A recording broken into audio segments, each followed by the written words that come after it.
What is up, book besties? My name is Elizabeth. Welcome back to my channel. It is 2024 and we are going to go over our December reading wrap up. And I'm going to start with what I read first and just kind of go down the list because I have it right here in front of me. I don't have all these physically in front of me, but I will put them up here for you. So the first one that I read was Her Fantasy by Lauren Beale. Lauren Beale is an author that I started reading in 2023. I have loved everything so far, and this is just like a little novella. It's not long at all, but a lot is like Lauren Beale's books are not long, but she packs a lot into these few pages. Okay. Her Fantasy follows our main female character. Honestly don't remember her name, but basically she's a housewife that reads romance novels or erotic romance novels, and every time she's reading a novel she kind of puts herself in that world. So each chapter is a different kind of story she's reading. Like she does a mafia romance, a stepbrother romance, and she puts herself in that role and just is kind of fantasizing about it because she has like a dull sex life with her husband. So I feel like every romance reader reading this, you're gonna relate. I really loved this one. You can also listen to it on Spotify. If you have Spotify Premium, most of her books are on there for free now. So that was the first one that I finished, and it was a 5-star read for me. I don't think I've read a Lauren Beale yet that's not 5 stars. Next, I don't have this book in front of me, but I read the final book in the Dreamland Billionaire series by Lauren Asher, and that's The Final Offer. This was a 5-star for me. This book followed, each book follows a brother. Their grandfather has tasked them with something so that they can get their inheritance. And this one followed the last brother that had to do something. And I'm going to look because I'm bad with names. Okay, I remember this book, but I don't remember the names. Okay, so this followed Cal and Elena. Okay, Cal is the best friend with the main female character from book 2. And so we kind of get introduced to him in terms and conditions a little bit. So now he was tasked with selling this house. And someone from his past who he had a relationship with, she's living in this house. And she's saying that the house was left to her. And so she wants to keep the house. And he makes a deal with her about selling it. But she has a lot of memories here. She doesn't want to get rid of it. And so it's kind of forced proximity. They have to stay together while they're trying to get this house sold. And it's such a good book. This was actually my favorite in the series. I want to say Final Offer was probably number 1 for me. Then number 2, which was The Fine Print. And then that was number 1, but that was number 2 for me. And then the second book in the series, Terms and Conditions, was my 3rd favorite. They were all good. I'm not saying I didn't like it. I'm just saying that that's the order that like my favorites of it. But The Final Offer was definitely a great read. The whole series was a great read. Then moving on, I finished Kid by Jessie Hall. Kid and I have a love-hate relationship, okay? I loved Hawk by Jessie Hall, and Kid was a character that was introduced to us in Hawk. I absolutely love Kid. He's a character that I kind of felt like I resonated with a little bit. I really loved him. The book, however, I had some issues with. It took me a couple of months to get through this book. I would pick it up, read little bits, and I honestly felt like I was held back from reading because I wanted to finish this book before moving on to anything else, but I was getting through it so slowly. And this is why. Like I said, Kid is one of my absolute favorite characters, and I thought I was going to really love this book. The issue is that I think it was too long. The first 30%, I couldn't stop. I was really into it. I really wanted to hear Kai's story. Kai is his actual name. Kid is his nickname. So I really wanted to hear his story. The problem with me saying that it's too long is that a lot of stuff was repetitive, and I kind of got a little bored with that. The main female character in here, Han, that's his love interest, and I felt like there was so much back and forth. Like, she was with him and then she'd leave him, and then she's with him and then she'd leave him, and it just went on for so long that I got a little bored. It did pick up a little bit more towards the end. It's just that I feel like if it was maybe 150, 200 pages less and they didn't do the back and forth so many times, I would have enjoyed it more, because I felt like I kind of dragged through it.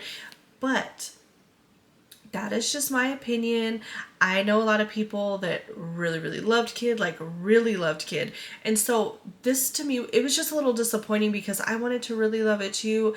It was just the repetitiveness, but Kai's story is a good one. He's a great character. He's one of my favorite characters. So definitely give it a try, especially if you're a fan of Jesse Hall. I do like Jesse Hall. I just felt like this was a little too long for me, just because the back and forth. But I also, this cover, let's just talk about the cover for a second. I absolutely love this. I just got special editions of Kid and Hawk. They're not here yet. When they are, I'll show you. Because like I said, I do love Kid, and I love Hawk. That was just my issue with it. But this one for me, this was a 3-star. And that was the only reason why. Because I did really like it. I enjoyed it. I would not want to read it again. Because it just dragged on so far. It dragged on so far. But he's a good character. Okay, next I got to book 3 in the Twisted series. This is Twisted Hate. This one was my favorite book so far of the series. I have not read book 4 yet. I plan to finish it in 2024. I wanted to finish it in 2023. I just did not get there. But this was a 4-star. This was my favorite book in the series so far. This follows Josh, who if you've read the Twisted series, Ava, she's the female main character in book 1, and Josh is her brother. And so this follows Josh, who I don't want to say what the relationships are because I don't want to ruin like book 1 if you haven't read it. So we'll just say that Josh is the brother of the main character in book 1, and his love interest in this book is his sister's best friend. This one was just my absolute favorite. It was so cozy, so sweet. There were so many like swoony moments in it. And so I really, really enjoyed this one. That was a 4-star for me. And then the next one I read an entire series. If you've noticed on here, I don't read series back to back. I will read a book or 2 in one, come back to it. This series had me in an absolute chokehold, and I only have book 1 here, but I did read the entire series, and it was the Hoops series by Kennedy Ryan. Book 1 is Longshot. I also read book 2, which is a block shot, and book 3, which is Hookshot. I did find out there's like a Christmas like novella, and then there's another short story novella, which I will be reading also. I just haven't done it yet. But all 3 of these books, absolute perfection. I think that Hookshot I rated a little lower. Longshot and Blockshot were 5 stars to me easily. Book 3 I wasn't as into as the first 2, but it was still a really good story. So book 1, Longshot, this one is very heavy. As far as domestic abuse, there's a lot of heavy themes in it. The abuse in here is really rough. I did this as a buddy read with some ladies over on TikTok. I love to buddy read with them. We buddy read this one. I mean, there were tears shed. This one, it was really hard not to cry through. It's probably one of the only books this year that made me cry. I said a lot of heavy themes. There's domestic situations, but it is such a good book. Like, I will recommend this till the end of time. This was probably one of my top reads. Best series that I've read this year for sure. Book 2, Blockshot, was my favorite in the series, and book 2 there was a curvy female main character. The male character in it was just he didn't care what anybody thought. Okay, he was who he was, and I love that about him. Even when it came to her, you know, he obviously cared about her, but he wasn't changing anything. Like, you take me or leave me, I am who I am. She was the same way, and I really loved that. I loved the way that their the character development in that one, and the way that their love kind of blossomed. Blockshot was my favorite. And then book 3 was Hookshot, and this followed a cousin of the main character in book 1. the main female character. It followed her cousin Lotus and then her love interest Keenan. And all of these are basketball. These are NBA sports romance. Book 1, we've got our male character. He's in the NBA, and then he meets the main character, female character, at a bar. And I want to quit saying that. What's her name? So August, I remember his name. I just don't remember her name, and I don't know why, because I loved these so much. I think it's just end of the year. I had so much going on in my brain.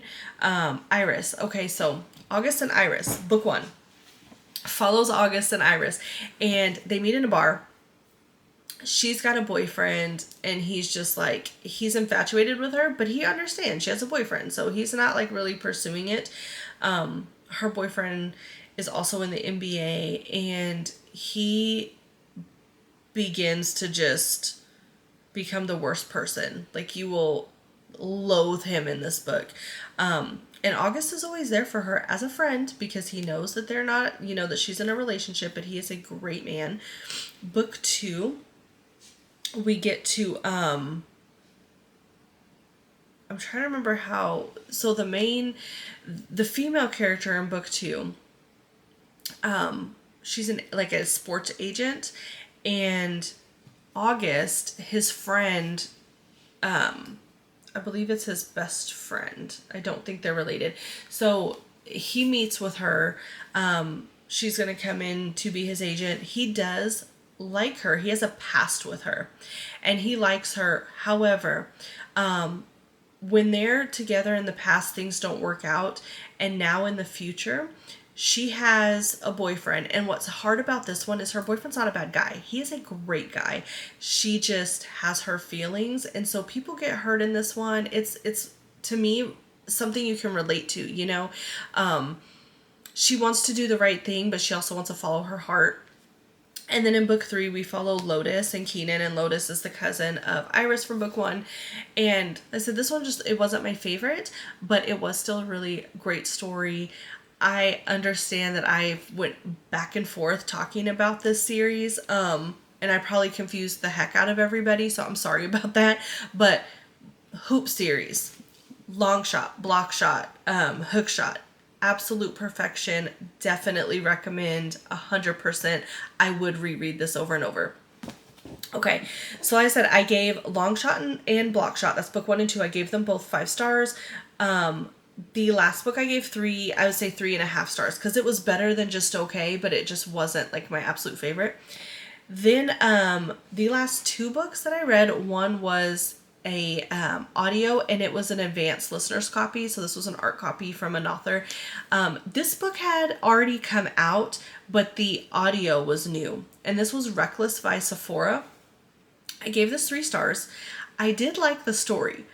My problem with it is that I don't really like to listen to high school romances unless it's in YA form, and it's very few and far between these days.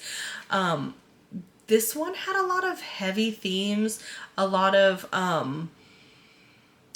for high school students. Okay, I really don't like to read about high school students getting down and dirty and doing like mafia work and this. So this book, it's a series. This is book 1 in a series. It's The Bastards of Grove Hill, which they're kind of like, for me, what it felt like is if you've ever watched Riverdale and you have, like the bad boy group. I don't even remember what they're called. I want to say they're called the Serpents. But kind of like, they're not really a gang. They're just a group that people kind of fear, and they do bad things. I felt like for high school, even though in the book they do say that she is 18 and he is 20, they're in high school. Why is he 20 in high school? And why is he already, unaliving people, making people disappear? The way that the sexual scenes are described just felt icky because of, they're in high school. I didn't like that part. If they were older, if they were portrayed as being like in their mid to late 20s even, I would have enjoyed it more. I think I just couldn't get that part out of my head. The audio was done by Teddy Hamilton. If you have not listened to an audio by Teddy Hamilton, Sexiest voice. Okay, I will read anything by him. I think that that's why listening to it, that's probably the most enjoyable part for me, but that's why I only gave it 3 stars. It just felt a little icky because of the high school part, but the story itself was good. If they're a little older, I think I would have enjoyed it more.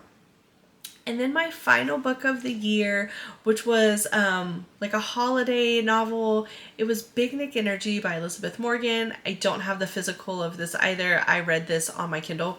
I loved this book so much. It was cowboy. He was kind of a hero.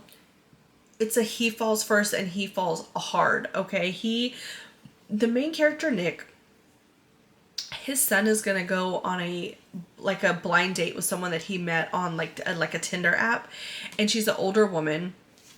Well, he goes on this date with her, and both of them quickly realize they're just not meant to be, but they're friends, and they become really good friends. She's a mother of 2. She came out of an abusive relationship with her ex-husband, and he invites her over for Thanksgiving to his dad's house, and the dad just like immediately is enamored with her. Now, mind you, his son has been friends with her for like months, almost a year, I think.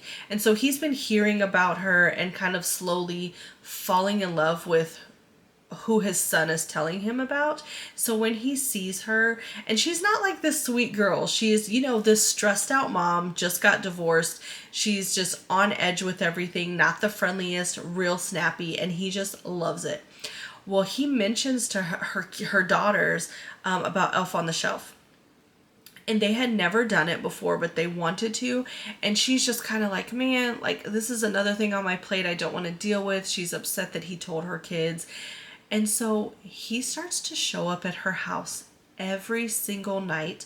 He brings an elf for Elf on the Shelf for her kids, and he shows up every night to move it for them as a way to, say sorry for kind of telling them, make her kids happy, and also like get to spend a little time with her. And slowly over this whole Elf on the Shelf experience, they grow a little closer. It is just the sweetest. I love Nick so much. He's the definition of if he wanted to, he would kind of man, because he drives an hour to her house to move this elf and an hour home every single day just to help her out and take a little off her plate. And they're not even dating. He just does this because he's interested in her. He's just the sweetest. And he calls her Sugar or Sugar Plum. He's like really country. He owns a Christmas tree farm. It's just the sweetest. So this was one of my favorite reads actually this year. And of course, like holiday wise, it was my favorite holiday read. I didn't even realize that it was like a standalone in a series from Elizabeth Morgan. And this was like book 4. So I'm probably going to go back and read the others because there were some characters in it that I heard were from another book. It doesn't ruin it though. They didn't really talk about the characters, who they were, or their story. I just know that they came from another book, so I will probably finish that one. But I want to first apologize for my long back and forth rant about the Hoop series. That was all jumbled, so I'm sorry and hope I didn't confuse anybody. But those were my books for the month. Big Nick Energy was a 5-star if you didn't get that. I don't know if I said that. But I read not as many books as I normally do, but I felt like December was a very quality book month. I had a lot of 4- and 5-star reads. I really enjoyed the reads this month. Plus it was Christmas time and I was busy, and I'm surprised I got through this many.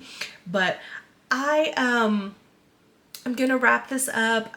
Like I said, this was my December wrap up, and I cannot wait to see what 2024 brings for the reading year. I think it's going to be a great one. I'm getting a great start already this year. So thank you guys for watching, and I hope you enjoyed this. I will see you guys in the next video.